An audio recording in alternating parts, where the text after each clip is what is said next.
ร้อย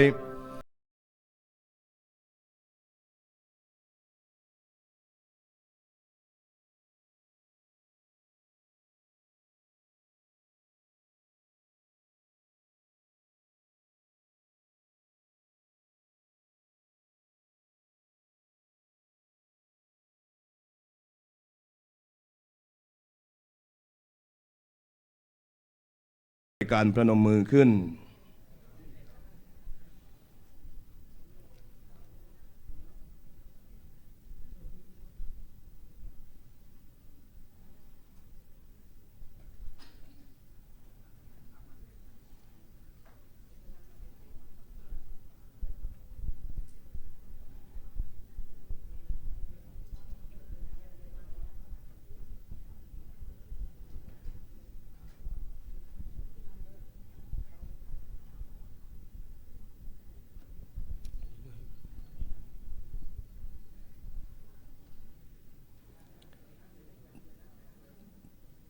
เจริญพรแม่ชีสุวรรณากิจพ่อค้าหัวหน้าสถาบันแม่ชีวัจนวาได้เป็นผู้นำบุญในการจุดธูปเทียนบูชาพระรัตนตรัยในชุดที่สองขอเจริญพร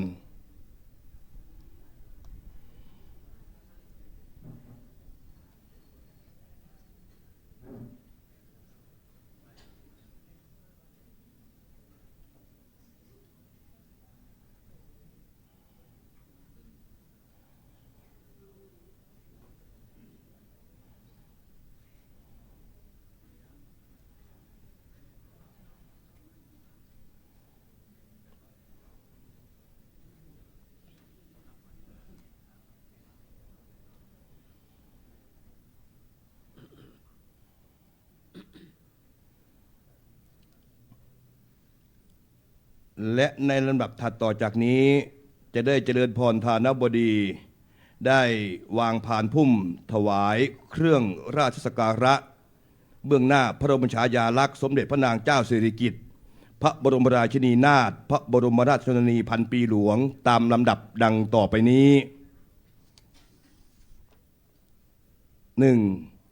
เจริญพรคุณสุจัญญาภาภักพานิชกุลประธานมูลที่วัจนวาและคุณสุชาดาจิราธิวัฒน์รองประธานมูลที่วัจนวาเป็นชุดที่หนึ่งในโอกาสนี้ขอเจริญพร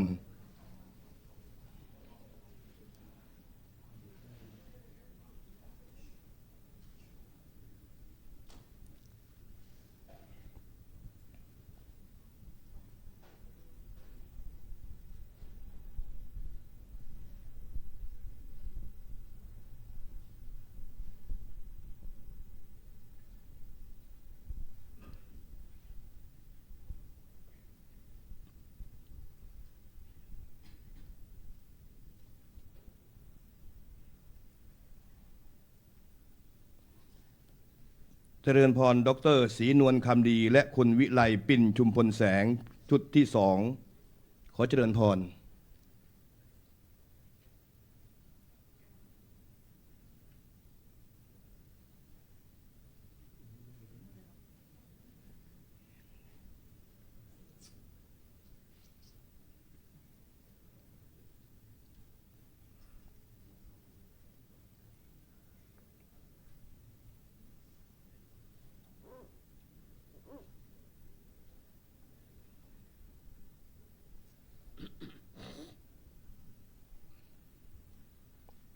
คุณมยุรีนวรัตโนภาสและคุณพัชรีหลินวัฒนาในชุดที่สามขอเจริญพร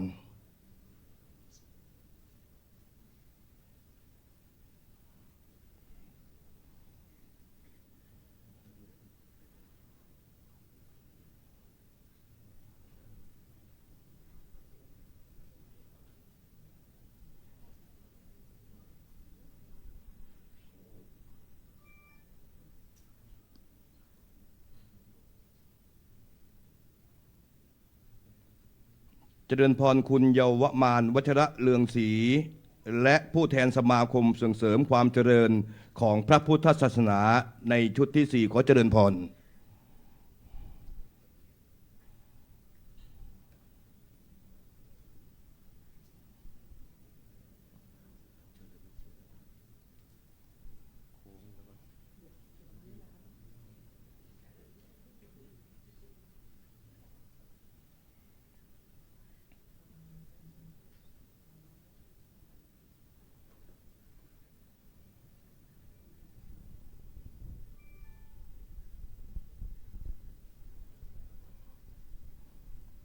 เจริญพรผู้แทนสถานี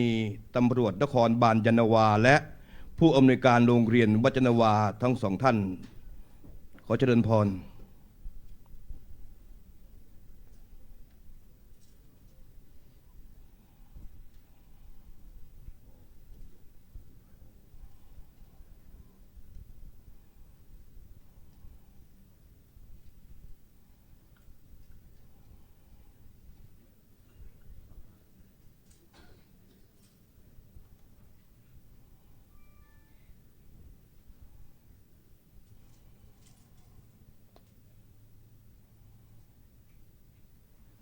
และลำดับสุดท้าย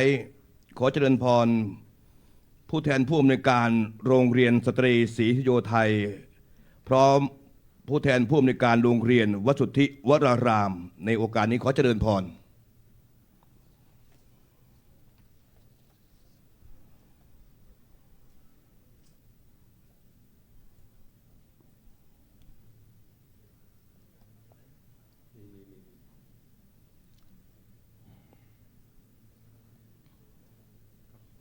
ท่านเดียวก็ได้โรงเรียนเตรียมอุดมชันทคินโรงเรียนเตรียมอุดมผู้แทนโรงเรียนเตรียมอุดมศึกษาพัฒนาการยานเวศซึ่งวันนี้ได้ให้เกียรติมาร่วมในการครั้งนี้ขอเจริญพร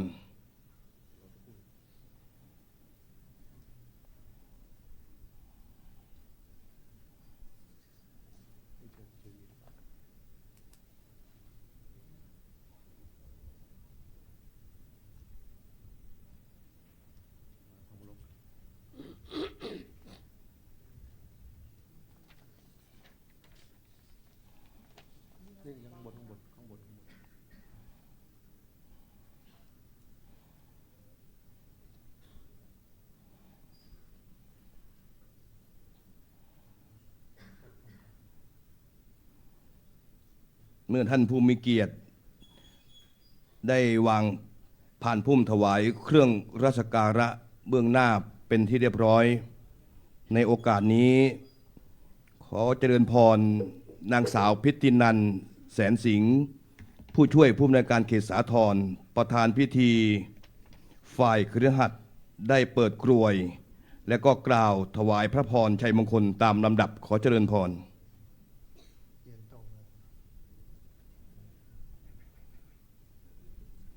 ครับทุกท่านยืนขึ้นนะครับถวายความเคารพพระบรมฉายาลักษณ์สมเด็จพระนางเจ้าสิริกิติ์พระบรมราชินีนาถพระบรมราชชนนีพันปีหลวงหมดต้อง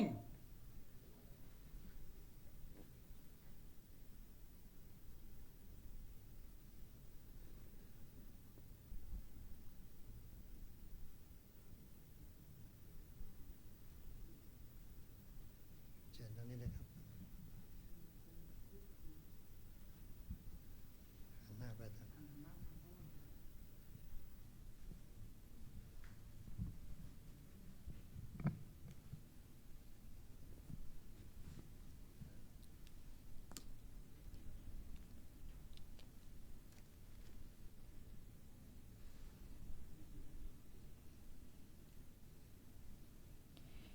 เนื่องในอภิรักษ์ขิตตมหามงคลสมัยวันเฉลิมพระชนมพรรษา 92 พรรษา วันที่ 12 สิงหาคม พุทธศักราช 2568 ของใต้ฝ่าละอองธุลีพระบาท ข้าพระพุทธเจ้า นางสาวพิตินันท์แสนสิงห์ผู้ช่วยผู้อำนวยการเขตสาทรพร้อมด้วยข้าราชการในเขตสาทรอุบาสกอุบาสิกาวัดยานนาวาและพระสงฆ์นิกรชาวไทยทุกหมู่เหล่ามีความปราบปลื้มปิติเป็นอย่างยิ่ง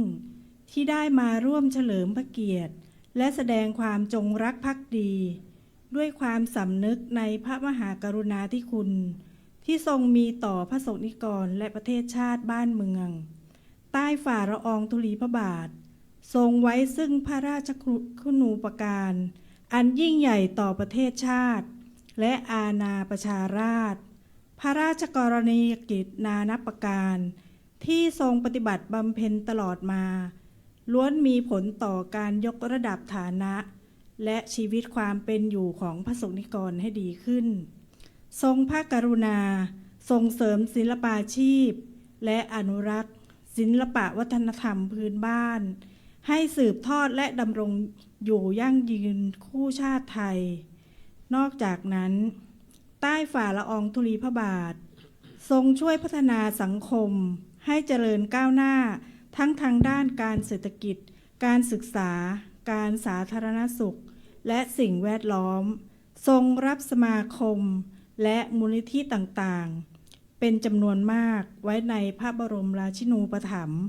และพระราชทานพระราชทรัพย์ส่วนพระองค์ สนับสนุนกิจการขององค์กรการกุศลต่างๆ เป็นเนืองนิด ทรงพระวิริยะอุตสาหะ ปฏิบัติพระราชกรณียกิจ ข้างพระบาทสมเด็จพระบรมชนกาธิเบศรมหาภูมิพลอดุลยเดชมหาราช บรมราชบพิตรโดยตลอด ส่งผลให้พระสงฆ์นิกรแห่งราชอาณาจักรไทย มีความเป็นอยู่ดีขึ้นทั่วหน้า ในสุภาวาระอันเป็นมงคลมหามงคลนี้ ปวงข้าพระพุทธเจ้า ขอพระราชทานถวายพระพรชัยมงคล ขออัญเชิญคุณพระศรีรัตนตรัยและสิ่งศักดิ์สิทธิ์ทั่วสากล อานุภาพแห่งพระสยามเทวาธิราช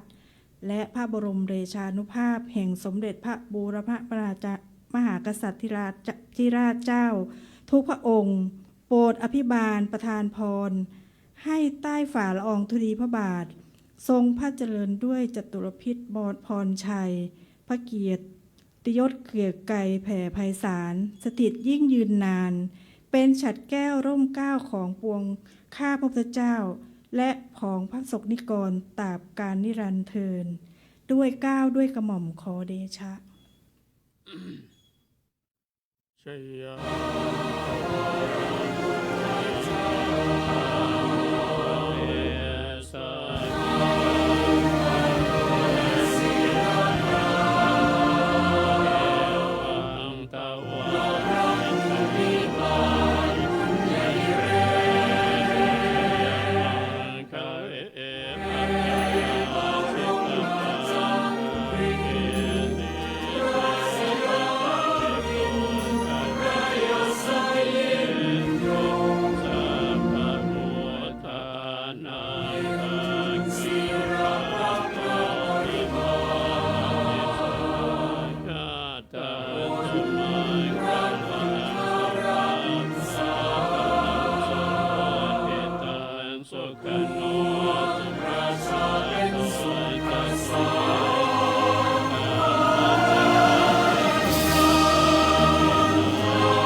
นาลพันตาเทปทาคินเน ครับเชิญนั่งครับ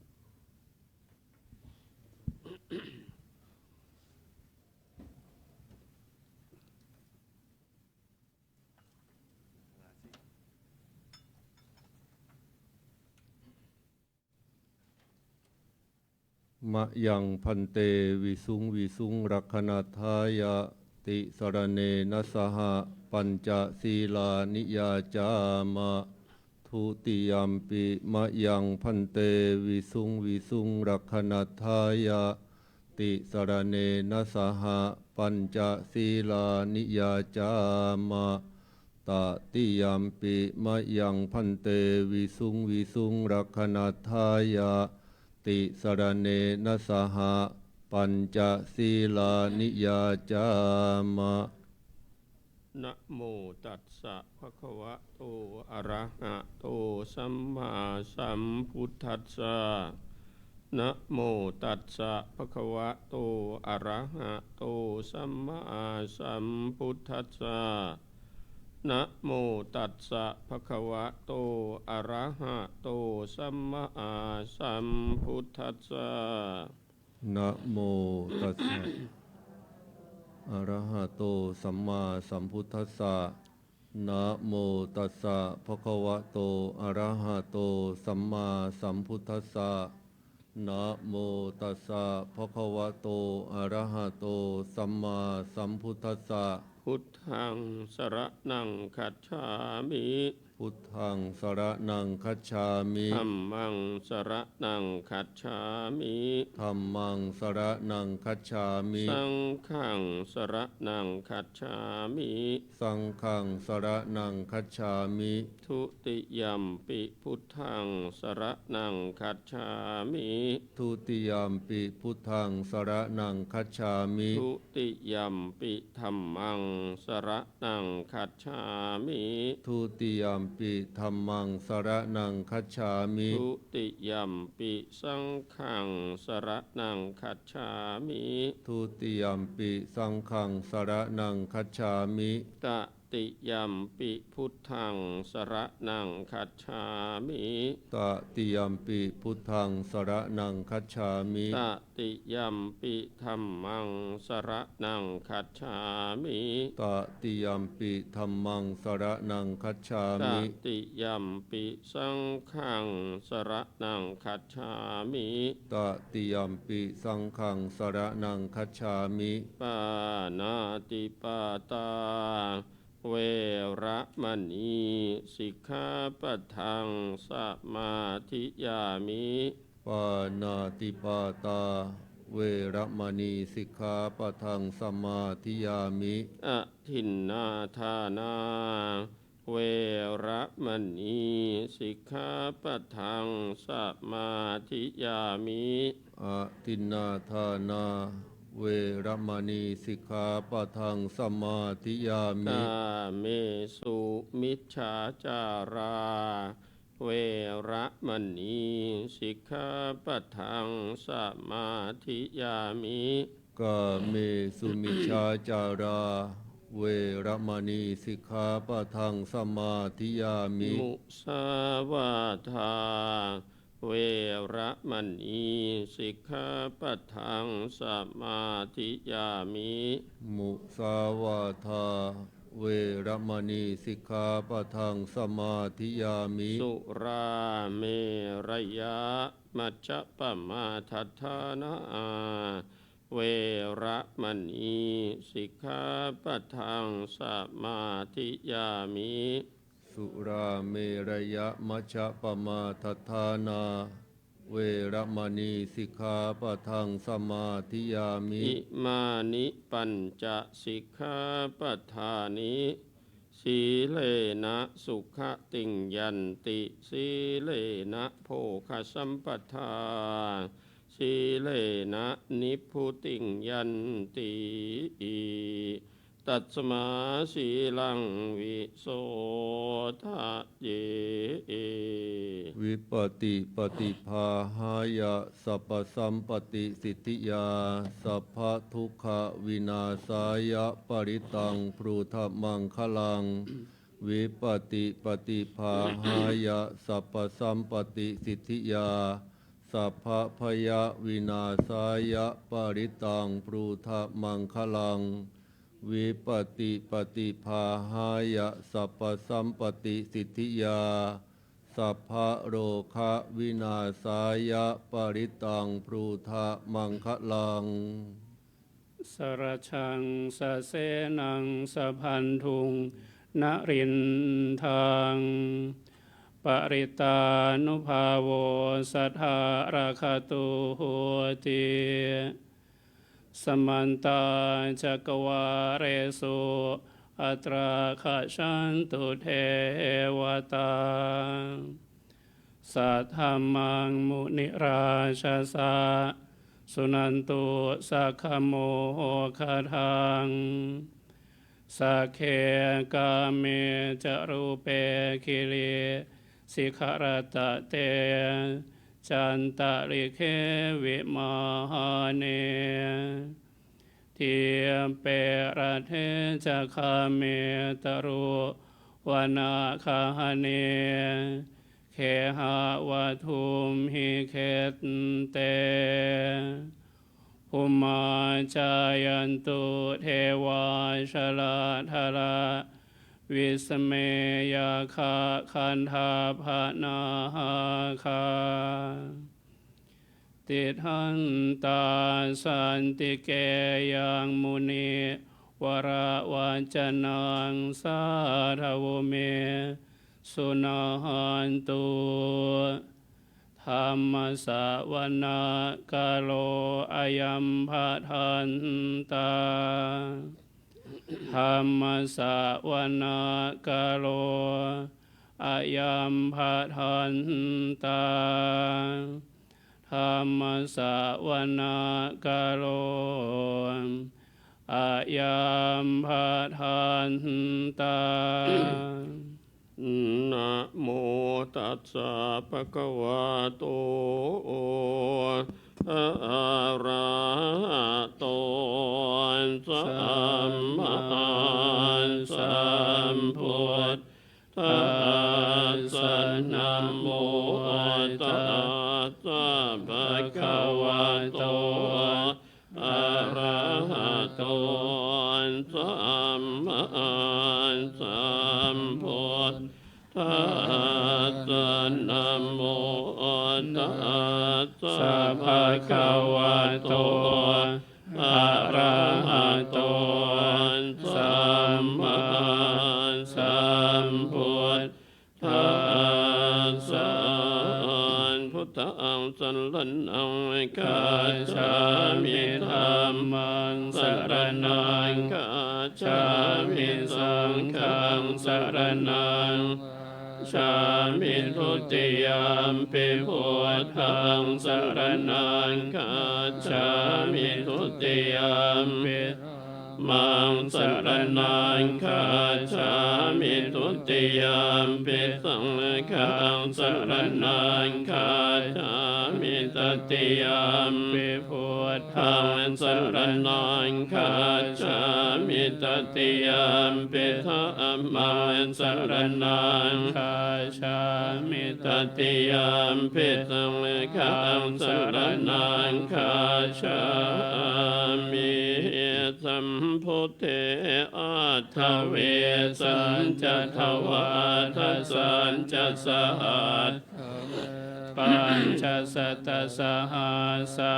นินัมมามิสิรสาอาหังเตสัทธามันจะสังขันจะอาทะเรนัมมามิหังนัมการานุภาเวนันตวันสัพเพอุปัฏฐเวเนกอันตรายาปิวินาสันตุอาเสสะโตสัมโพเทปัญจปัญญาสัญจจตุเวสติสหัสเกทัสสะตสหัสานินามามิสิรสาหังเตสังธรรมันจะสังขันจะอานันนัมมามิหังนัมการานุภาเวนันตวันสัพเพอุปัฏฐเวอเนกาอันตรายาปิวินาสันตุอาเสสะโตสัมโพเทนะอุตรสเตอัฏฐจัตตาริสสหัสเกเวสติสัตตสหัสานินามามิสิรสาอาหันเตสังฆัมมันจะสังขันจะอาทะเรนันนามามิหังนัมกานุภาเวนันตวาสัพเพอุปัฏฐเวอเนกาอันตรายาปิวินาสันตุอาเสสะ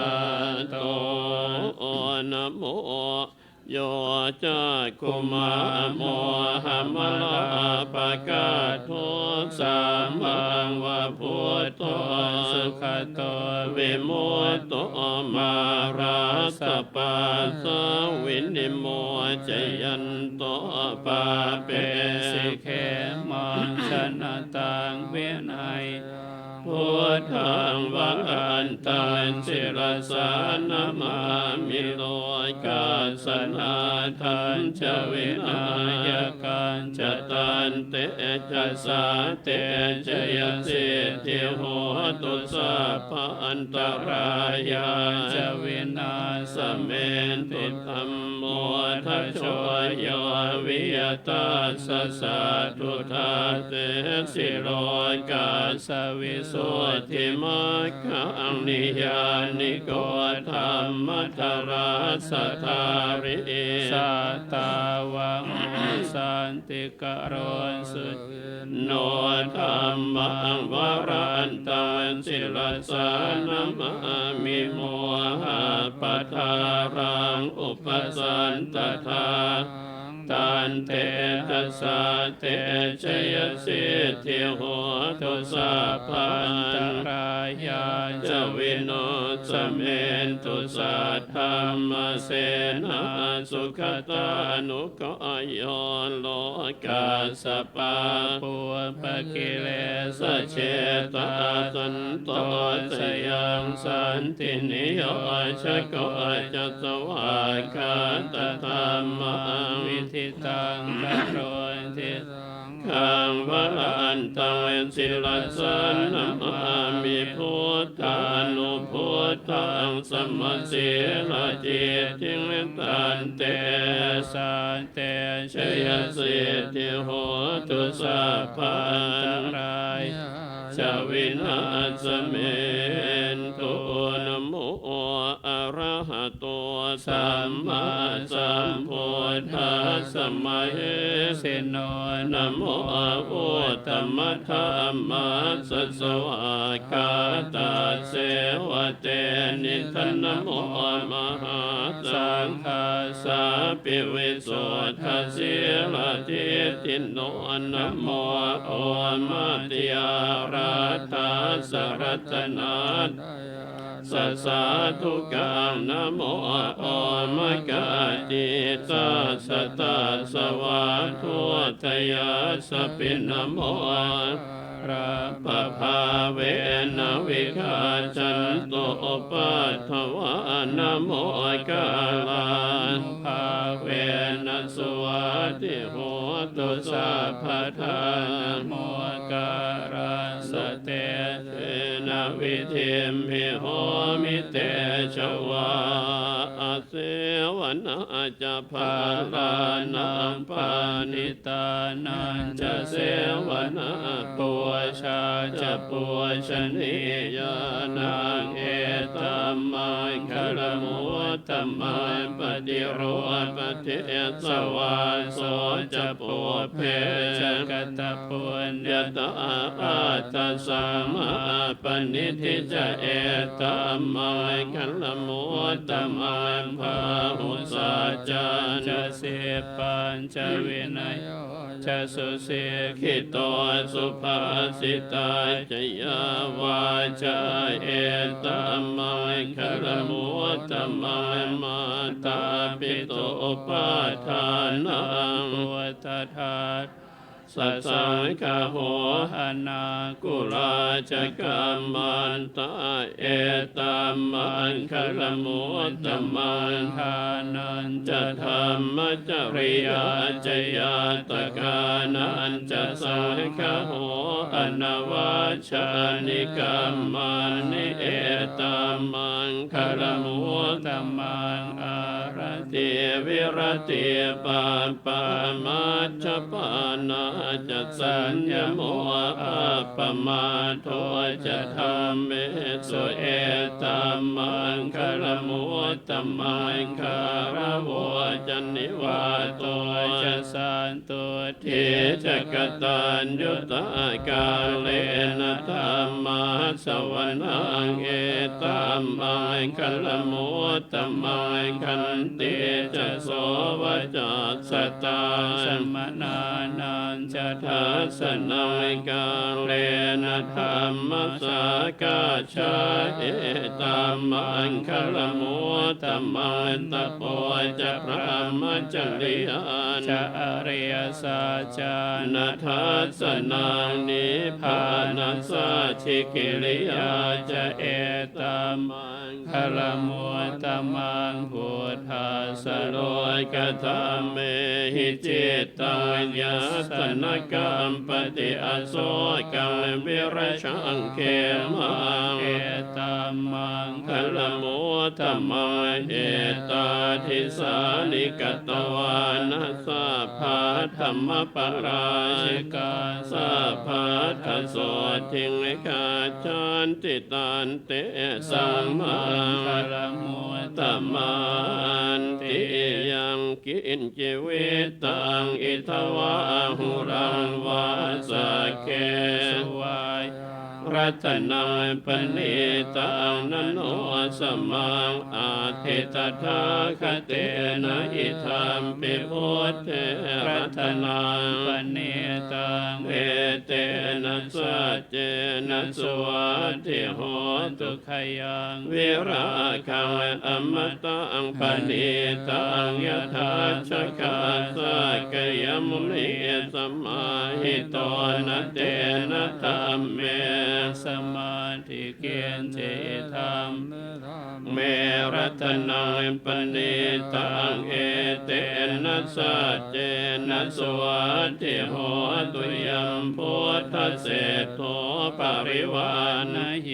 สุเจงสมาธิมานันตริกัญญมาหุสมาธินาเตนะสมโมนะเวชติอัตถามปิตัมเมรัตนังปณิตังเอเตนะสัจเจนะสวัสดิโหตุเยโภคาลาอัฏฐสตังปัสสัทธาจัตตาริเอตันนิยุคานิโหนติเตถาขินายาสุขตาสัสสาวกาเอเตสุทินนานิมหาปลานิอิธัมปิสังเขรัตนังปณิตังเอเตนะสัจเจนะสวัสดิโหตุเยสุปยุตตามนัสสะทันเหนะเนกามิโนโคตมัสสะสนัมหิเตปฏิปัตตาอมตังวิกายละธามุธานิพุติงพุญชมานาอิธัมปิสังเขรัตนังปณิตังเอเตนะสัจเจนะสวัสดิโหตุขีนังปุรานังนวานาทิสัมภวังวิราตเจตายติเกภวาสมิงเตพีนะพีชาวิโรนิชันธานิพพานรายทายามปะเจโปอิธัมปิสังเข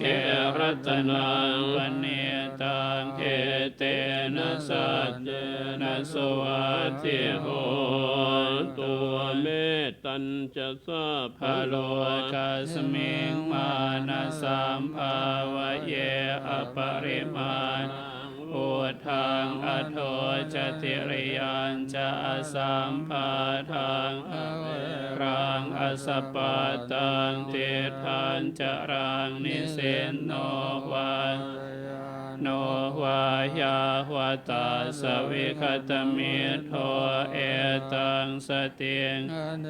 ทายะพระมะเมตังวิหารังอิธรรมาหุติตินจะอนุปคัมมะศิลวาทัสเนปันโนกาเมสุวินายเขทานาหิชาตุขาภัสสยังปุณเรติอินติ ติอัปปมาโนพุ พุ ท ท โธ โธอัปปมาโนธัมโม อัปปมาโนสังโฆอัปปมาณวันตานิสิริมสปานิอหิเวชิกาสัตตปฏิปุณนานาเพียสละโพโมสิกากตาเมราคากตาเมปริตา เตียกมันตุ พุทธานิโสหังนะโมภะคะวะโตนะโมสัตตานังสัมมาสัมพุทธานังอุเทตยัญจักขุมาเอกราชาหะเรสวานโนปัทเวปภาโสตังตัง นามามิ ห หา เร เร สวานังปัทเวปภาสังตยาสโกตาวิหาเรมุทิวสังเก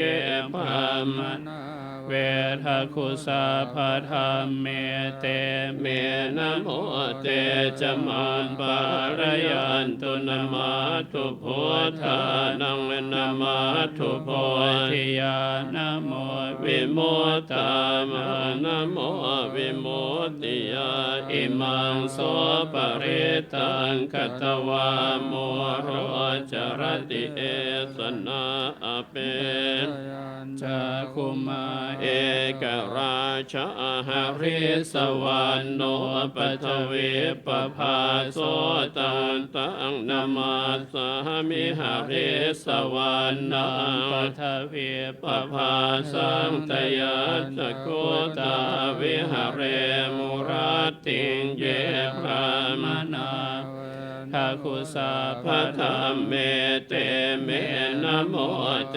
จมังปารยันตุนามาทุพุทธานัง นามาทุโพนะโมวิโมตตา นังนะโมวิโมตติยาอิมังโสปะเรตัง กัตวาโมโร สมกาปเยนติอัตถิโลเกศิลคุณโนสัจจังโสจายโนทยาเตนะสัจเจนะกาอามิสัจจกิริยมนุตตรังอาวาชิตวาธรรมพัง ตวาปุภ เก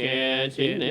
สัจจพลมวาสายสัจจกิริยมกา สหัง สันติปาคาปัตนาสันติปาทาอวันชนะมาตาปิตา จเนขันตา ชาตเวทปฏิกรรมสหัสสะเจกเตมัยหังมหาปัจฉริโต สิเขวา เจติโสลสกเรสานิอุตกังปัตตวาย ทาสิเขสัจ นาเมสมโมนาทิเอสัมเมสัจจปารมีติติปิโสภะคะวาอะระหังสัมมาสัมพุทโธ เวชา จารณะสัมปันโนสุขโตอโรยกวิโตอนุตตรปุริสธรรมสารติสัทธา เทวมโน สานังพุทโธภะคะวาติสวากาโตภะคะวตาธัมโม สันทิติโกทิโกเอหิ ปัสสิโกโอปัญญิโกปัจจตังเวทิตาโพวิญโยหิ ติสุปฏิปันโนภะคะวะโตวะกสังโฆ อุชุปฏิปันโนภะคะวะโตสาวกสังโฆญายปฏิปันโนภะคะวะโตสาวกสังโฆสัมมิจิปฏิปันโนภะคะวะโตสาวกสังโฆ ทาง จัตตาริปุริสยุคานิอัตตปุริสปุกะเอสภะคะ วะโตสาวกสังโฆอาหุนายโยปาหุนายโยทักขินายโยอัญชลิกัลลิโยอนุตตรังปุญญเขตังโลกัสสันติวิปัสสิตนมาทุจักขุมันตาสสิเรมันโตเกสปินนามาทุสาภะโพตานุกัมปิโนเวสะโพสนามาทุนาตกาปัสสิโนนามาทุกกุสันทาสมาราเสนาปมาทิโนโกนาคัมมนาสนามาทุพรามนาสวุเสมโตกัสสะปัสสนามาทุเวสัสสะภะทิอังเคราสะสนามาทุสายกายปุตตาสสิเวมโตโยอิมังคัมมะมะเทเสสิสาปะโทคาปโนทนังเยชะปิเนพุตตาโลเกยถาพุตังวิปัสสิสุเตชนะอภิสุนามหันตาเวทัสสะละตานิตังเทวมโนสานังนามาสันติโคตมังเวชาจารณะสัมปันนังมหันตังเวทัสสะละตังเวชาจารณะสัมปันนังพุทธังวันธามะโคตมันติโพชังโคสติสังฆาโตธรรมานังวิจโยตัทธาวิริยมปิติปัสสะทิโพชังคาจตถาปะเรสมาทุเปกโพชังคาสัตเตเตสัมปทาสินามุนินาสัมมาทาคาตาภาวิตาภาหุเรคตาสังวาตันติอภิญญายนิพพานายจะโพธิยาเอเตนะสัจวาเชนะโสทิเตโหตุสัพพทาเอกัสมิงสมเยนะโทโมคัลลานันจักกัสสปายคิอาเนทุกิเตทิสวะโพชังเกตัจเทสยิเต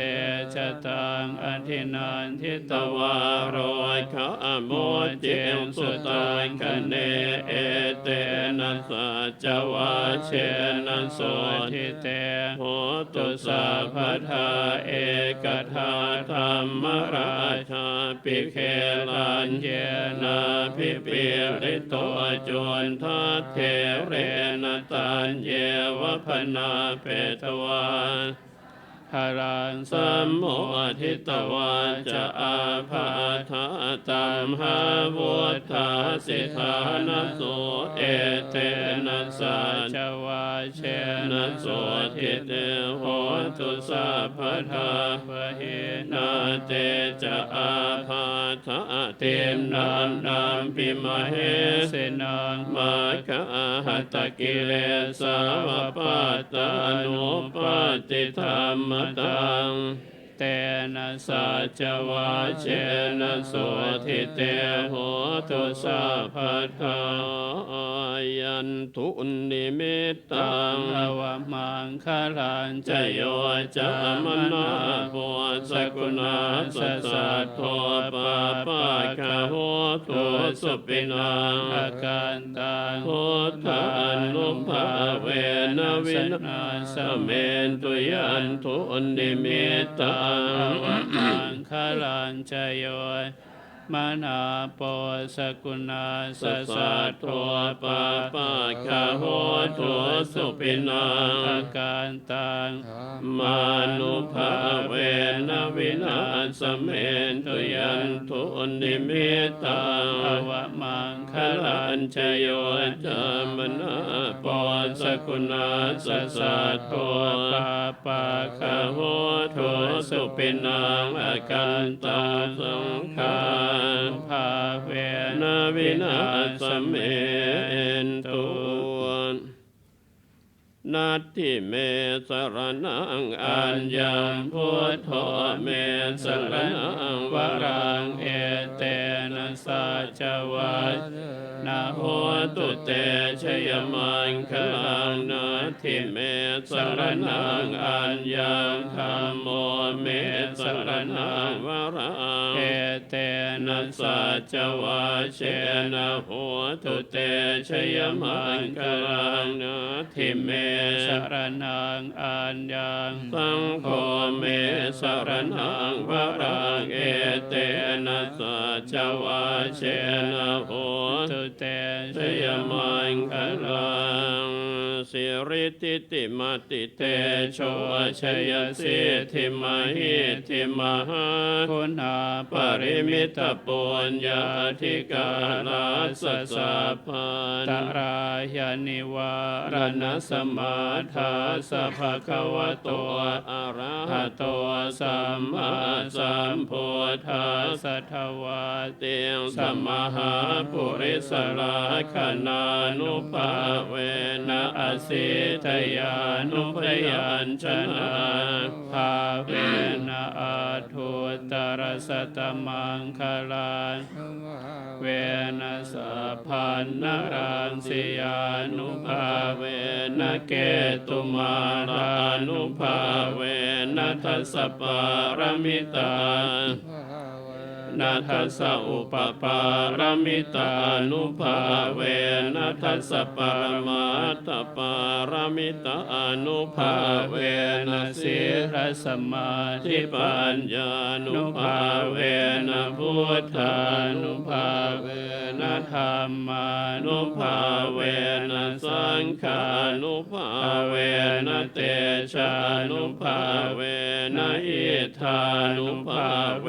นะพลานเวนยายธรรมานุภาเวนจตุราสิทธิสหัสธรรมากันธานุภาเวนปิโอกุตรธรรมานุภาเวนะอาทังคิกมัคคานุภาเวนะอาทัสสมาปฏิยานุภาเวนะชรพิญญานุภาเวนะจตุสัจจยานะอนุภาเวนะทัสสะภรยานะอนุภาเวนะสัพพัน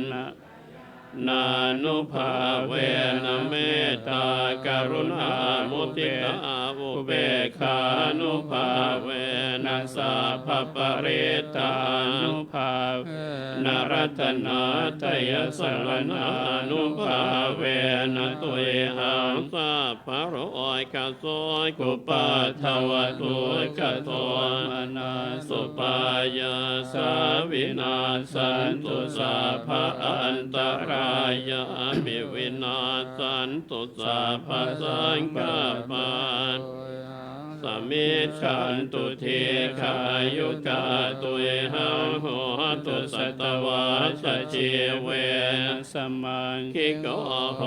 ตุสัพพทาอากาสปะพัตวนาภูมิคังคามหามุทาอาราคกาเทวตาสัทธาตุมเหอนุราคันตุขอให้สวดคาถาถวายพระพรชัยมงคลแด่พระองค์ท่านนะอันธรรมยังปรมราชชนะนิยาวรธานาคาถาอายุพนามาเสปรมาราชินีนาถาสิริกิติวิสุตตามาตาอติปิยาโหติมหาวชิราราชินโยรัญโยภูมิภราเสวะทิครตังมนาปิยา สาพุทธมามิกาอาคาสัตถิกาปุญญากามินินิสัมมาการิณิโหติอติสันหาวิยติกาสัพเพสังไขยวาสีนังสุขัฏฐานังปยุญชเนจิรังภูมิพลังเศรษฐังอนุพัฏฐาตหิงสัพพาติการัญญานิมหาการุญญเจตสาสิปปานิชีวโนปาเยสัทเทจะอนุสาสติสุภหูสิปิกัมมันจะอนุคันหาติโยนิโสวโนทกานุรักขายาสัพพะทาพุทธิทายินีปหูกาเทสิกขาปะเตปะกุภเตวิจักขณาสาโสปการมาคามทายิกาสุขชีวิโนปิโยโสตังปะสังสันติขันหันติจัสสะพะทาอิธานิสาวโยพุทธาปุณณมุสิสวาสิกาคุณเนสาปริชานันตามาสาชยมังครังรัตนาตยานุภาเวนกตปุญญาณเตชะสาวิสิทธราชมาตาสาธิคายุกานิรามยาวันนุเปตาภรูเปตาสุขิตาโหตุสัพพทาทุกขโรคพยาธิหิปาปะกะเหหิมุจจตุสิรังชิวัตุไทยานังสิริภูตาวิเศษโตวรากิติยสัพโคจะปัญญาตุนิรันตรันติมหาทุกขปัตตาจะนิทุกขาพยาปัตตาจะนิภัยโสกปัตตาจะนิโสกาโหนตุสัพเพปิปานิโนเอตาวตาจะอัมเพหิสัมปะทังปุญญสัมปะทังสัพเพนุโมทันตุสัพพสัมปติสิทธิยานางทัทันตุสัทธายสิลังราคันตุสัพพทาภาวนาภิรตาโหนตุกาชันตุเทวตาคตาสัพเพพุทธาภลาปัตตาปัจเจกานันจะยังพลังอรหันตานันจะเตเชนะราคังพันธามิสัพพโสมหาการุณิโกนาโทหิตายาสัพพปานินางปุเรตวาปารมิสัพพปะโตสัมโพธิโมตตมังเอเตนะสัจวาเชตุเตชยมังคลังชยันโตโพธิยามุเลสักยานังนันทิวัตโนเอวังตวังวิชโยโหหิชยาสุชยมังคเลอปลาชิตปันลังเกสิเสปทวิปกาเรอธิเสเกสัพพพุทธานังอาคาปะโตปโมทัติสุนาคตังสุมังคารังสุปาปาตังสุโหทิตังสุขโนสุโมโหโตจตุเยตังพระมจาริสุปทาขินังกายกรรมังวาจากรรมังปทาขินัง เคนะ มโนกรรมังปณิทิเตปทากินาปทากินานิกัตวา นาพัน ตาเทปทากิเนภวตุสัพพมังคลังราคันตุสัพพเทสัพพพุทธานุภาเวนัสสทธาโสทิภวันตุเตภวตุสัพพมังคลังราคันตุสัพพเทวตาสัพพธรรมันเวนัสสทธาโสทิภวันตุเตภวตุสัพพมัง พระรา ขันตุสัพพเทวตาสัพพสังฆานุภาเวนัสสทธาโสทิภาวันตุเต ในโอกาสนี้ขอเมตตาพระเดชพระคุณหลวงพ่อพร้อมคณะสงฆ์และก็อุบาสกอุบาสิกาได้เจริญจิตภาวนาในเวลาอันสมควร ในโอกาสนี้ขอกราบพระนาด้วยความเคารพครับ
โสทิเตโหตุสัพพทาเห็นสมควรแก่กาลเวลา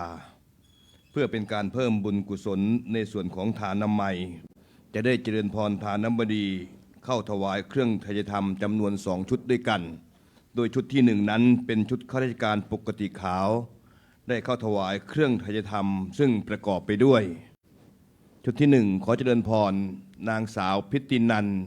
แสนสิงห์ผู้ช่วยผู้อำนวยการเขตสาทรประธานพิธีฝ่ายคฤหัสถ์เจริญพรเจ้าหน้าที่สำนักงานเขตสาทร6 ท่านเจริญพรสถานีตำรวจนครบาลยานนาวา1 ท่านผู้อำนวยการโรงเรียนวัดยานนาวา1 ท่านโรงเรียนสตรีศรีโยไทย1 ท่านโรงเรียนวัดสุทธิวราราม1 ท่านและโรงเรียนเตรียมอุดมศึกษาพัฒนาการยานเวศ1 ท่านได้เข้าถวายเครื่องไทยธรรมในโอกาสนี้ขอเจริญพร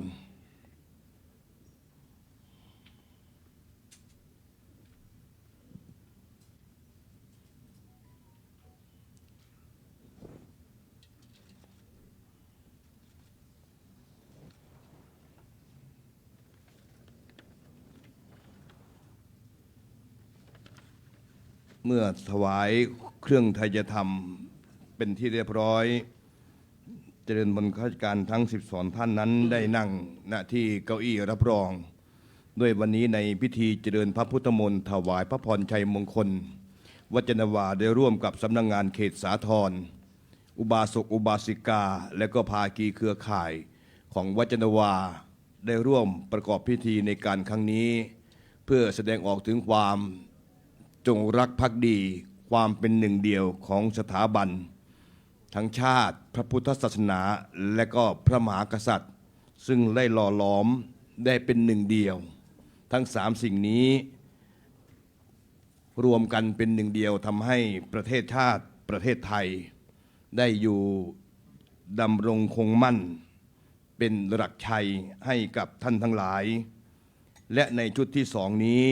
จะได้เจริญพรทานบดีอุบาสกอุบาสิกาของวัดยานนาวาจำนวน12 ท่านได้เข้าถวายกับปิยพันธ์เครื่องใจไทยธรรมซึ่งประกอบไปด้วย 1. แม่ชีสุวรรณากิจพ่อค้า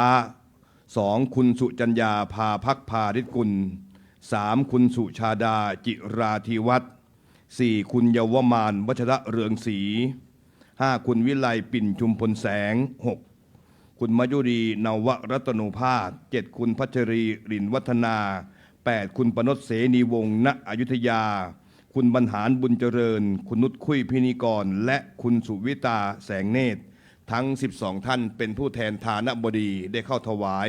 กับปิยพันธ์ในการนี้ขอเจริญพร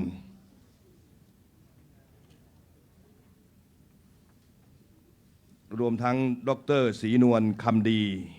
ได้เข้าถวายกับปิยพันธ์ขอเจริญพร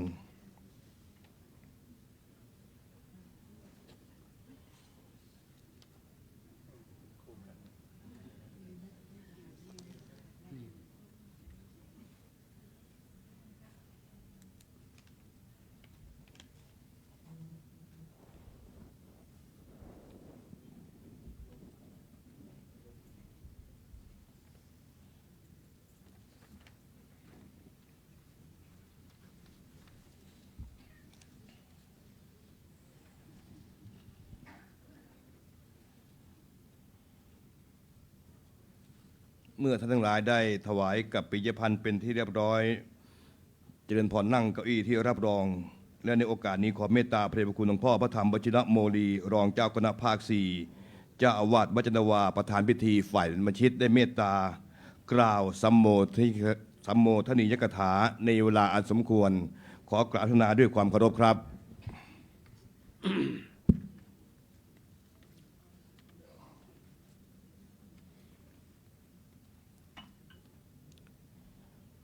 ขอถือโอกาสพระเถรานุถาเถระเพื่อนสาธมิกทุกท่าน แล้วก็ขอเจริญพรญาติโยม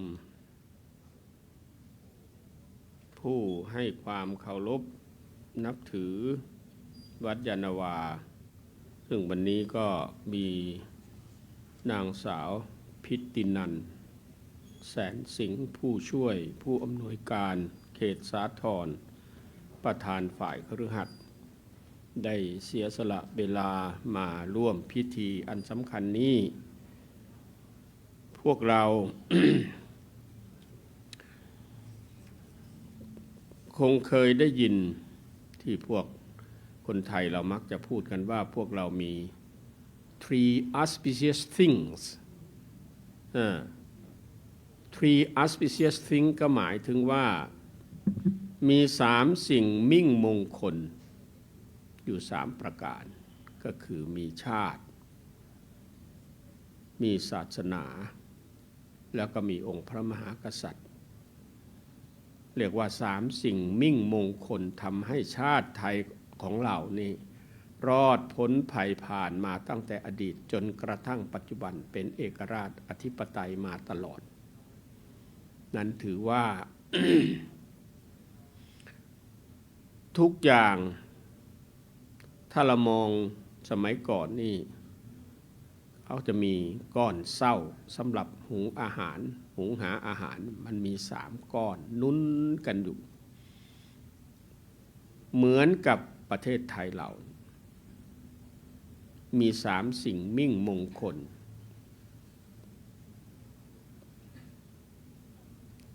เกาะกลุ่มกันช่วยเหลือเกื้อหนุนกันมาตั้งแต่อดีตโดยเฉพาะอย่างยิ่งก็คือสถาบันพระมหากษัตริย์ถือว่าเป็นศูนย์รวมจิตใจของชาวไทยเราจะเห็นได้เลยว่าองค์สมเด็จย่าสมัยอดีตพระองค์ท่านก็ทรงเป็นแม่เป็นพระมารดาแห่งแผ่นดินแล้วก็ต่อมาก็สมเด็จพระนางเจ้าสิริกิติ์เพราะพระบรมราชชนนีพันปีหลวงพระราชมารดาของพระเจ้าอยู่หัวองค์ปัจจุบันถือว่าพระองค์ทรงเป็นพลังใจให้พระเจ้าอยู่หัวของพวกเราองค์ปัจจุบันมีพลังที่สำคัญช่วยเหลือเกื้อหนุนเป็นการทรงช่วยเหลือเกื้อหนุนแล้วก็เป็นการต่อยอดพระมหากษัตราธิราชเจ้าทำอย่างไรมาปฏิบัติทรงปฏิบัติอย่างไรมาเพราะองค์ท่านก็ทรงปฏิบัติอย่างนั้นจะเห็นได้เลยว่าชาติไทยของเราจะอยู่มุมไหนของประเทศก็ตามพระองค์ท่านได้เสียสละสิ่งของต่างๆลงไปให้พวกองคมนตรีไปนำไปช่วยเหลือเกื้อหนุนใครมีวาตภัยเกิดที่ไหนภัยแล้งเกิดที่ไหนแล้วก็มีการลบลาฆ่าฟันกันที่ไหนก็สุดแท้แต่พระองค์หวั่นไหวมากๆทรงหวั่นไหวมากๆแล้วก็ทรงมีน้ำพระทัยเปี่ยมล้นจะเห็นได้เลยว่าในยุคปัจจุบันมีอะไรหลายๆอย่างแต่ชาวไทยเราก็มีศูนย์รวมจุดใจ3 สิ่งอันนี้นั่นก็คือมีชาติก็คือพวกเราทั้งหมดนี่เป็นชาวพุทธแล้วมีน้ำใจด้วยอาตมาเคยพูดอยู่บ่อยครั้งหลายท่านอาจจะไม่เคยฟังก็คือมีอยู่ครั้งหนึ่งสมัยที่อาตมาเป็นสามเณรอยู่ที่วัดเบญจมบพิตรหรือว่าเป็นพระใหม่ๆไม่แน่ใจปีนั้นนี่ข่าวลงในหนังสือพิมพ์สมเด็จพระบรมราชชนนีพันปีหลวงนี่สมเด็จพระมารดาของพระเจ้าอยู่หัวองค์ปัจจุบันสมเด็จพระนางเจ้าบรมราชินีนาถพระองค์เสด็จเยือนตามคำทูลเชิญเสด็จของอเมริกามีผู้สื่อข่าวเข้าไปทูลถามคำถามที่สำคัญน่าคิดว่าประเทศไทยเป็นประเทศเล็กนิดเดียวอยู่ในท่ามกลางประเทศใหญ่หลายประเทศอยู่ในเอเชียอาคเนย์นี่ทำไมประเทศไทยของเรานี่จึงไม่ตกเป็นเมืองขึ้นของใครมาตั้งแต่อดีตจนกระทั่งปัจจุบันพ พระองค์ทรงตอบคำถามสั้นๆแต่กินใจความลึกมากพระองค์ท่านทรงตอบคำถามว่าเนื่องจากคนไทยเราเป็นผู้มีน้ำใจอยู่กันด้วยจิตด้วยเมตตามีเมตตาไมตรีจิตต่อกันเอื้อเฟื้อเผื่อแผ่ต่อกันจึงทำให้ประเทศไทยของเรานี่รอดพ้นภัยผ่านมานึกถึงอัตโนบุพกรรมซึ่งเป็นบุพกรรมของพระพุทธเจ้าถ้าจำไม่ผิดก็น่าจะอยู่ในภาค 7อัตโนบุพกรรมนะอัตวัคขวรรณนา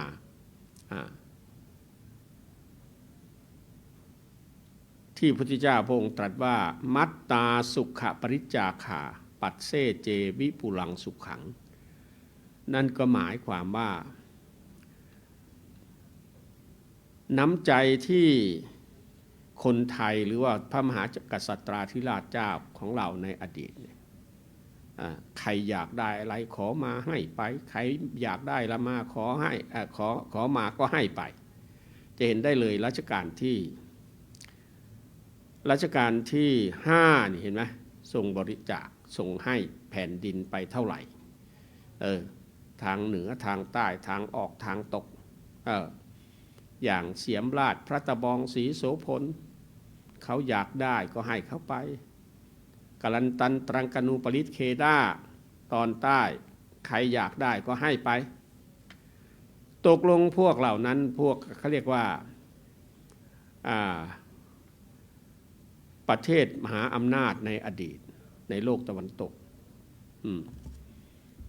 พยายามจะล่าเมืองขึ้นในโลกตะวันออก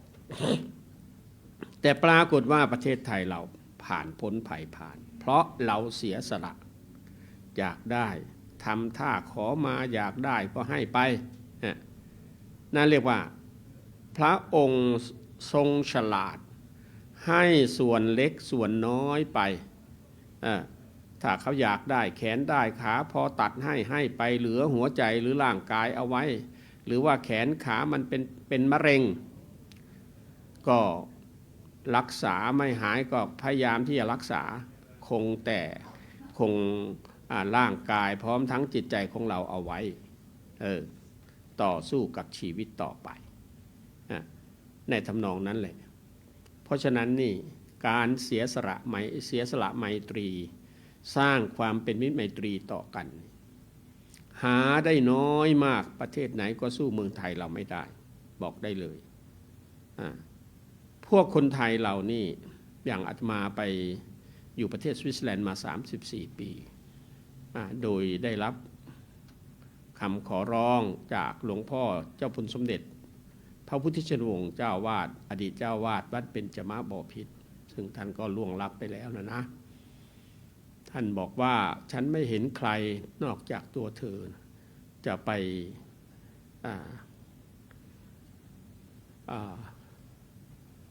ปฏิบัติศาสนกิจที่ประเทศสวิตเซอร์แลนด์คงจะได้ผลพออาตมาไปอยู่เท่านั้นแหละสมเด็จย่าพระองค์ท่านทรงเสียสละด้วยทรงเสียสละพระราชทรัพย์ก้อนแรกก็คือ 236,964 สวิสฟรังแล้วก็ทรงระบุว่าให้ตั้งมูลนิธิไว้เป็นกองทุนสำหรับดูแลวัดอาตมาก็จัดการตามนั้นเมื่อก่อนเราใช้คำว่าวัดไทยในประเทศสวิตเซอร์แลนด์ต่อมาก็เลยขอทำเรื่องอาตมาได้ปรึกษาท่านทูตสินทูสอนสงครามตอนนั้นท่านไปเป็นทูตอยู่ที่ประเทศสวิตเซอร์แลนด์ก็เลยปรึกษาท่านก็เลยทำเรื่องท่านก็เลยขอให้ทำเรื่องมาท่านก็เลยนำเรื่องขึ้นกราบทูลคือขอให้วัดนี้เป็นวัดเฉลิมพระเกียรติแห่งองค์สมเด็จย่าเปลี่ยนจากชื่อวัดเป็นวัดไทยในประเทศสวิตเซอร์แลนด์มาเป็นวัดศรีนครินทร์วรารามพระองค์ท่านก็ทรงโปรดหมดแล้วก็ให้เป็นวัดเฉลิมพระเกียรติของพระองค์ท่านก็ทรงยอมรับทุกอย่างเป็นกำลังใจที่สำคัญมากๆอาตมาอยู่ที่นั่น34 ปีหลวงพ่อเจ้าคุณสมเด็จ ท่านคงเห็นว่าอาตมาเป็นพระที่ตั้งใจจริงก็เลยขอร้องให้กลับมาดำรงตำแหน่งที่เป็นเจ้าวาดที่วัดนี้แทนท่านซึ่งหลวงพ่อเจ้าคุณสมเด็จพระมหาธีราจารย์พระเจ้าอยู่หัวก็ทรงอาราธนาให้ไปเป็นเจ้าวาดวัดโพเพราะว่าควรจะเป็นวัดที่มีพระเถระผู้ใหญ่ระดับสมเด็จเพราะเนื่องจากว่าเป็นวัดเก่าแก่เป็นวัดแรกในกรุงรัตนโกสินทร์ก็ว่าได้เพราะนั้นก็อันนี้ก็เล่าสู่ฟังอาตมานั้นเป็นมีความคิดอยู่เป็นประจำว่าหลวงพ่อเจ้าคุณสมเด็จองค์อุปัชฌาย์ท่านบอกว่าอยู่ที่ไหนให้ทำตัวเป็นเจ้าของที่นั่นอยู่ที่ไหนอย่าเป็นผู้อาศัยเพียงที่นั่นเท่านั้นขอให้ที่นั่นได้อาศัยด้วยอาตมาไปอยู่ที่ประเทศสวิตเซอร์แลนด์34 ปีก็สร้างทุกอย่างจนสำเร็จเรียบร้อยถ้าใครมีโอกาสเดินทางไปเยือนประเทศสวิตเซอร์แลนด์นะอยู่ในใจกลางประเทศสวิตเซอร์แลนด์ห่างจากซูริกมาไป90 กิโลไปทางเบิร์นจากนั้นไปหาเบิร์นร้อยกว่าหน่อยหนึ่งนะนั่นก็เรียกว่าได้ทำให้เต็มที่แล้วพอมาอยู่ที่นี่อาตมาถามท่านเจ้าคุณศรีเห็นมณฑปข้างบนเนี่ยนะเพราะบอกตรงๆว่าอาตมาเกิดวันเป็นมิตรกันเลยกับท่านเจ้าคุณศรีอาตมาวันจันทร์ท่านเจ้าคุณศรีเป็นวันพุธถือว่าเป็นมิตรไมตรีจริงๆอาตมาเชื่อใจทุกอย่างท่านดำเนินงานมาดูแลวัดวาอารามมาช่วยเหลือเกื้อหนุนกันท่านก็ตอบให้ฟังก็เลยอาตมาที่นี่ยังไม่มีมูลนิธิก็ขอตั้งมูลนิธิให้คุณปนดเป็นคนดำเนินการบริจาคปัจจัยนอกจากนั้นก็มีญาติโยมโดยเฉพาะคุณโยมสุจันดาคุณโยมสุชาดาจิราธิวัฒน์สุจันดาภาภาคพานิชกุลก็เป็นพลังสำคัญตอนนี้เป็นประธานมูลนิธิแล้วก็เป็นรองประธานคุณสุชาดาเป็นรองประธานถ้าญาติโยมมีจิตศรัทธาก็ควรจะหาโอกาสนะเป็นไปได้ก็เสริมกันไปตอนนี้ก็มี 2-3 ล้านแล้วนะญาติโยมอาตมาไปสวิตกลับมาที่ไรอาตมาก็เสริมให้ตัวเองนะตั้งมูลนิธิบริจาคไป100,000และในขณะเดียวกันก็ซ่อมมณฑปอีกบอกท่านเจ้าคุณถามท่านเจ้าคุณให้ท่านเจ้าคุณแจ้งข่าวให้ญาติโยมได้ทราบปรากฏว่ามีญาติโยมช่วยเหลือเกื้อหนุนมาเหลือจากการซ่อมมณฑป11 มณฑปยอดแหลมๆนะท่านบอกว่าเหลือเงินเข้าวัด2 ล้านบาทก็ถือว่าญาติโยมให้ความเคารพนับถือแล้วก็เป็นการเสริมส่งให้วัดแห่งนี้เจริญรุ่งเรืองแล้วก็มีหลายคนพูดว่าพอมีเจ้าวาดองค์นี้เข้ามาวัดยานนาวาหายเหม็นแล้วคลองก็ไม่เหม็นแล้วอาตมาเขียนจดหมายถึงท่านนั่นนะถึงท่านอัศวินขวัญเมืองท่านมีแค่อาทิตย์เดียวปรากฏว่าสั่งมาจัดการเลยทุกอย่างเรียบร้อยอาตมาเล่าถึงว่าวัดนี้เป็นวัดเฉลิมพระเกียรติของพระเจ้าอยู่หัวรัชกาลที่3สมเด็จเจ้าสัวพระองค์ทรงขวัญขวายค้าขายทางเรือหลายท่านอาจจะไม่ทราบนะค้าขายทางเรือนี่พระสำเภานาวานี่เป็นสิ่งศักดิ์สิทธิ์มากๆเป็นเพราะว่ามีชาวจีนชาวเวียดนามมาไหว้ขอพรคงจะได้ผลพอสมควรเขาก็เลยมาอยู่เรื่อยๆตอนนี้ร้อนหน่อยเขาก็เลยหยุดมากันแต่อีกต่อไปก็คงจะมากันละอันนี้ก็เรียกว่าทำให้พวกเราอยู่ที่นี่ก็เรียกว่ามีความร่มเย็นเป็นสุขแล้วก็ช่วยเหลือเกื้อหนุนกันนั่นแหละคือนิสัยของอาตมาก็คือทำให้ดีที่สุดเท่าที่จะทำได้แล้วก็ตั้งมูลนิธิและในขณะเดียวกันก็ได้ทำในสิ่งที่เป็นประโยชน์เพราะฉะนั้นอะไรก็สุดแท้แต่ เราทำแล้วมันเป็นประโยชน์แก่ตัวเราเป็นประโยชน์แก่ครอบครัวของเราก็ถือว่าเป็นเรื่องที่ดีอันนี้ก็ถือว่าวัดวารามแห่งนี้ไม่ใช่ของใครเป็นของส่วนรวมเป็นหลักใจของชาวพุทธเราถ้าหากว่าเราช่วยเหลือเกื้อหนุนกันไปมันก็เป็นประโยชน์ไม่น้อยก็ขอฝากไว้ให้ท่านทั้งหลายได้เป็นข้อคิดในนามคณะสงฆ์ก็ขออนุโมทนาในกุศลเจตนาของนางสาวพิตินันแสนสิงห์แล้วก็เพื่อนๆที่เป็นข้าราชการหลายๆท่านมาในวันนี้ก็ถือว่าเป็นกำลังใจให้กับทุกฝ่ายนั่นก็คือในฐานะเป็นผู้แทนของพระเจ้าอยู่หัวก็เป็นไปได้ที่พวกเรามาหรือน้อมถวายขอพรพระรัตนตรัยขอพรสิ่งศักดิ์สิทธิ์มีพระสยามเทวาธิราชเจ้าได้เราพวกเราให้ท่านเหล่านั้นร่วมจิตร่วมใจนั่นก็คือถวายพระพรชัยมงคลแด่สมเด็จพระนางเจ้าพระบรมราชินีนาถพระราชชนนีพันปีหลวงให้พระองค์ท่านทรงพระเกษมสำราญไปเรื่อยๆถึงอย่างไรก็สุดแท้แต่มันอยู่ในวัยแล้วแต่ถึงกระนั้นก็ตามพระองค์ท่านก็ยังทรงตัวอยู่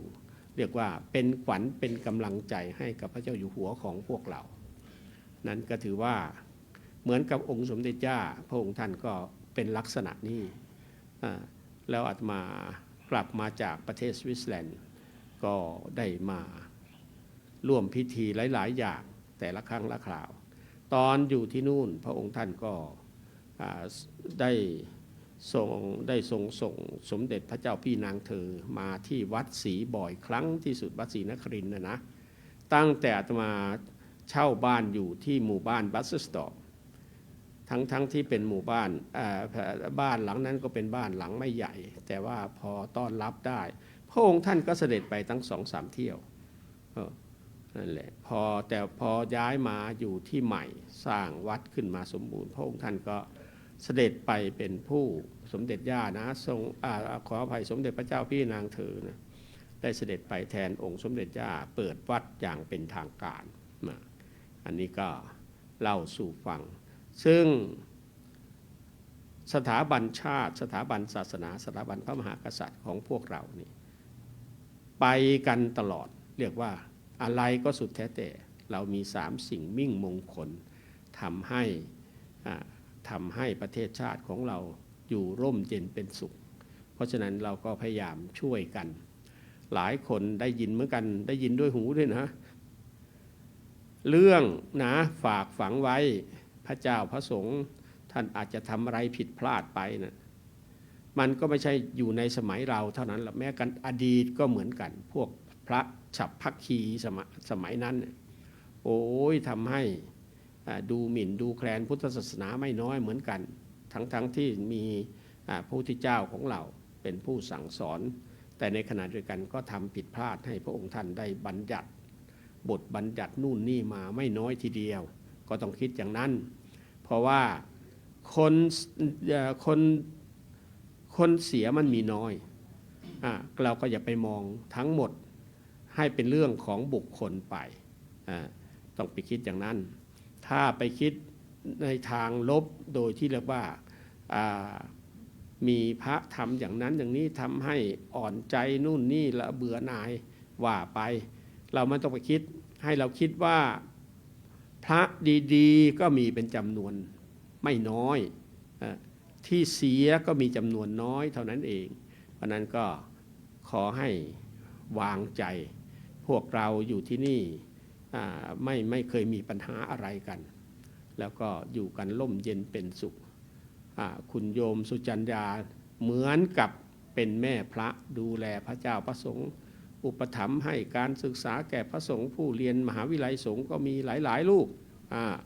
นั่นแหละก็มีญาติโยมท่านอื่นๆช่วยเหลือเกื้อหนุนก็เห็นชัดกันอยู่พวกเราก็ไม่เคยขาดแคลนอะไร ในเรื่องอาหารการฉันญาติโยมก็โยมสุชาดานี่มาถวายอาหารบิณฑบาตอยู่ที่หน้าวัดเนี่ยหน้าตึกหลังนี้แหละนะทุกเช้าเลยพระเจ้าพระสงฆ์จะออกบิณฑบาตข้างนอกก็ผ่านโยมสุชาดาก่อนแล้วมาช่วยอันนี้ก็น่าอนุโมทนาเพราะทุกอย่างนั้นนี่มันต้องเป็นกฎธรรมชาติฝากไว้นะกฎธรรมชาติคืออย่างไรมีคำกล่าวว่าเสือมีเพราะป่าปกป่ารกเพราะเสือยังดินดีเพราะหญ้าบังหญ้ายังเพราะดินดีนั่นเพราะอะไรมันสัมพันธ์กันเสืออาศัยป่าป่าอาศัยเสือดินอาศัยหญ้าหญ้าอาศัยดินถ้าดินไม่มีหญ้าดินจะอยู่อย่างไรหญ้าก็ต้องอาศัยดินดินก็ต้องอาศัยหญ้าเสือก็ต้องอาศัยป่าป่าอาศัยเสือมันเป็นธรรมชาติเพราะฉะนั้นเราต้อง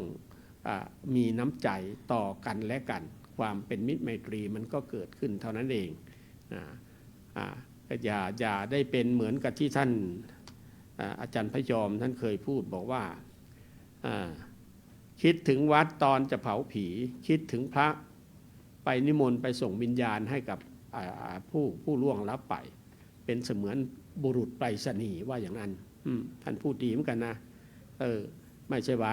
หมายคำว่าคิดถึงวัดก็ตอนตัวเองมีกิจการอะไรสักอย่างหนึ่งอะไรทำนองนี้ไม่ใช่อย่างนั้นมาแบบรวมๆอย่างนี้ถือว่าเป็นการสร้างบุญก่อกุศลเป็นการเทิดทูนพระบารมีธรรมขององค์สมเด็จพระราชชนนีพันปีหลวงให้พระองค์ท่านทรงมีพระชนมายุยิ่งยืนนานเท่าที่บุญพระบุญบารมีของพระองค์ท่านจะยังทรงอยู่เป็นกำลังใจเป็นกำลังพระราชเป็นทรงเป็นกำลังพระราชฤทัยของพระเจ้าอยู่หัวองค์ปัจจุบันอันนี้ก็พวกเราในทำนองเดียวกันพวกเราเองก็ถือว่าเป็นว่าท่านก็เป็นขวัญเป็นกำลังใจให้กับพวกเราเหมือนกันในฐานะเป็นชาวพุทธนี้เป็นเรื่องสำคัญที่เราต้องใส่ใจก่อนหลับก่อนนอนอธิษฐานจิตทำได้ก็จะเป็นการดีหนึ่งเป็นบุญเป็นกุศลสำหรับตัวเราด้วยแล้วในขณะเดียวกันก็ส่งกระแสจิตถวายพระพรชัยมงคลแด่พระองค์ท่านให้พระองค์ท่านทรงมีพระชนมายุยิ่งยืนนาน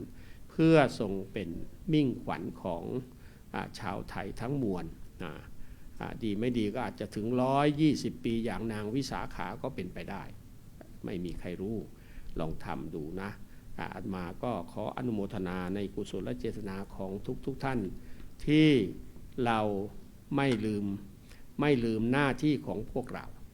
อะไรก็แล้วแต่ที่เกี่ยวข้องวันสำคัญทางศาสนาก็ดีวัน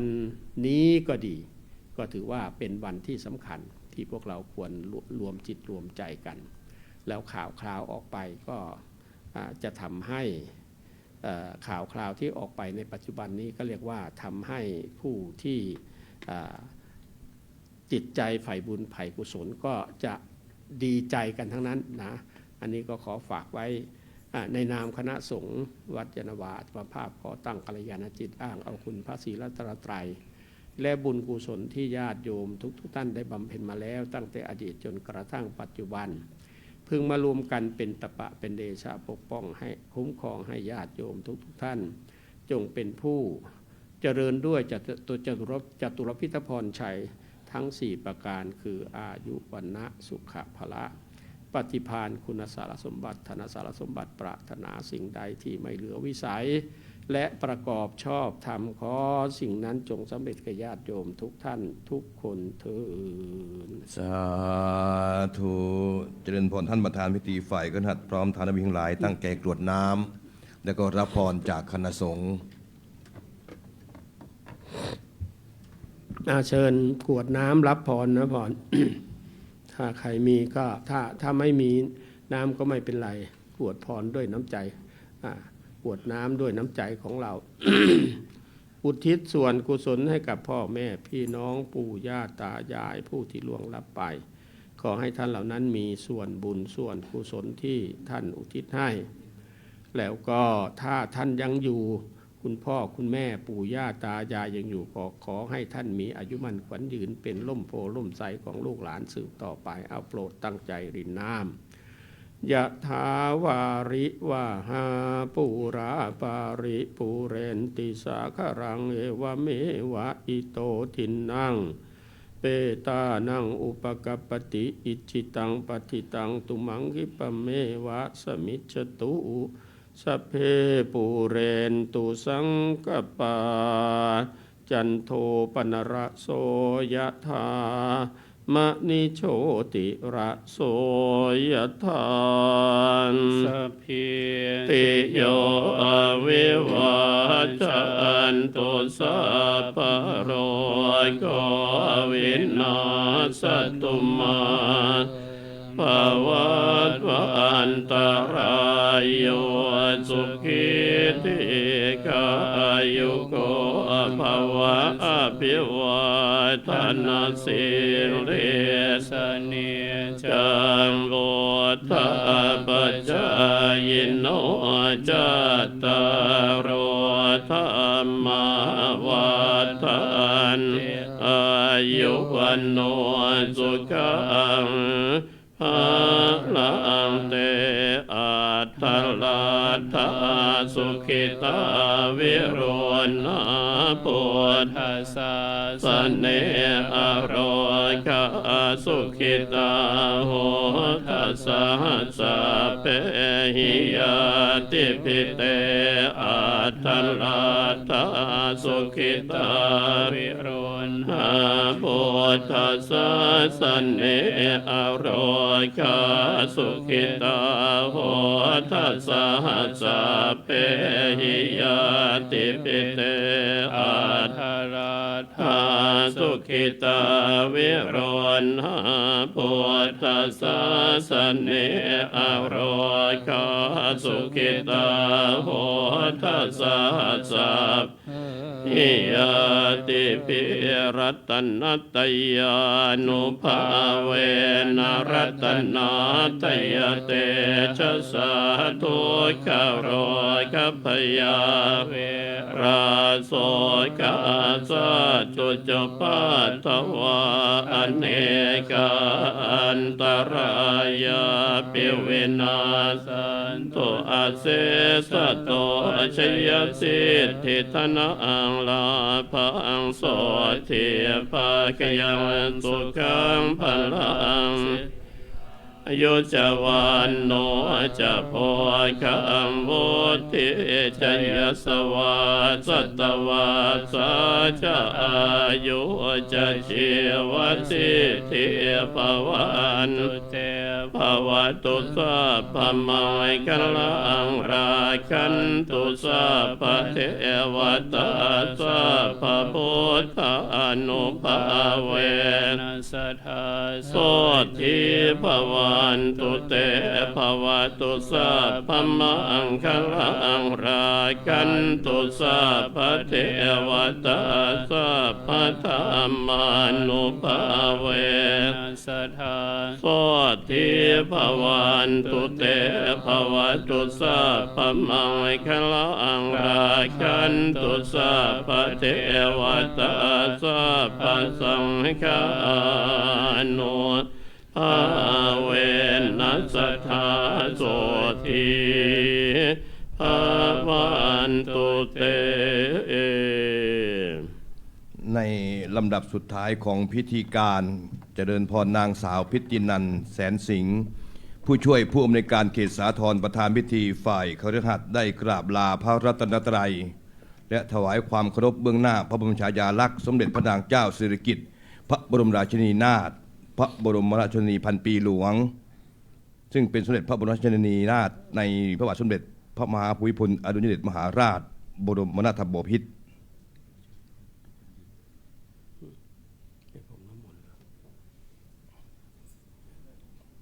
เจริญพรท่านได้ยืนขึ้น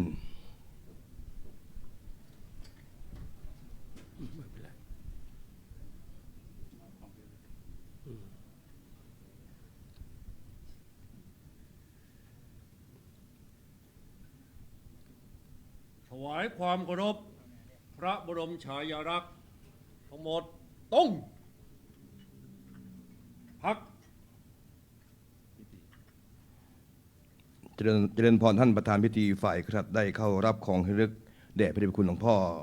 ผู้เป็นประธานพิธีฝ่ายสมาชิกขอเจริญพรในขณะเดียวกันท่านทั้งหลายที่ได้มาร่วมงานในครั้งนี้จะได้เข้ารับของที่ระลึกในเมตตาพระเดชพระคุณหลวงพ่อ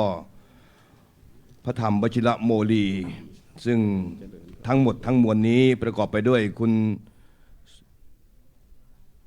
สุจัญญาภาภักพานิชกุลคุณสุชาดาจิราธิวัฒน์แม่ชีสุวรรณากิจพ่อค้าดรศรีนวลคำดี คุณมายุรีนวรัตโนภาสคุณพัชรีหลินวัฒนา คุณวิไลปิ่นจุมพลแสงเป็นต้น พร้อมทั้งข้าราชการทั้งหลายลูกนักเรียนที่ได้มาร่วมในการครั้งนี้จากโรงเรียนสตรีศรีโยไทยทั้งหมดทั้งมวลได้เข้ารับของลึกในการครั้งนี้พร้อมกันนั้นขอประชาสัมพันธ์ให้ได้ทราบเนื่องจากสำนักงานวัดจัตวานั้นได้เตรียมเป็นอาหารเบรกเป็นอาหารว่างเป็นน้ำปานะพร้อมทั้งอาหารเบรกให้ท่านทั้งหลายได้นำกลับไปที่บ้านด้วยในการครั้งนี้ในโอกาสนี้จะได้เจริญพรแม่กีสุวรรณากิจพ่อค้าคุณสุจัญญาภาภักพานิชกุลคุณสุชาดาจิราธิวัฒน์ดรศรีนวลคำดี คุณเยาวมานวัชระเรืองศรีคุณวิไลปิ่นจุมพลแสงคุณพัชรีหลินวัฒนาคุณมยุรีนวรัตโนภาสเป็นต้นพร้อมท่านทั้งหลายทั้งข้าราชการชุดปกติขาวด้วยได้เข้ารับของที่ระลึกในเมตตาพระเดชพระคุณหลวงพ่อในการครั้งนี้ขอเจริญพรและในขณะเดียวกันก็จะได้ร่วมในการบันทึกภาพในการครั้งนี้ด้วยก็ประชาสัมพันธ์ให้ทราบว่ามีของที่ระลึกมอบให้แม้กระทั่งลูกนักเรียนท่านผู้มีเกียรติทั้งหลายที่ได้มาร่วมในการครั้งนี้ลูกนักเรียนที่มาจากโรงเรียนสตรีศรีโยไทยโดยท่านผู้อำนวยการโรงเรียนได้อนุเคราะห์ให้มาร่วมงานเข้ารับของที่ระลึกเพื่อไปฝากคุณแม่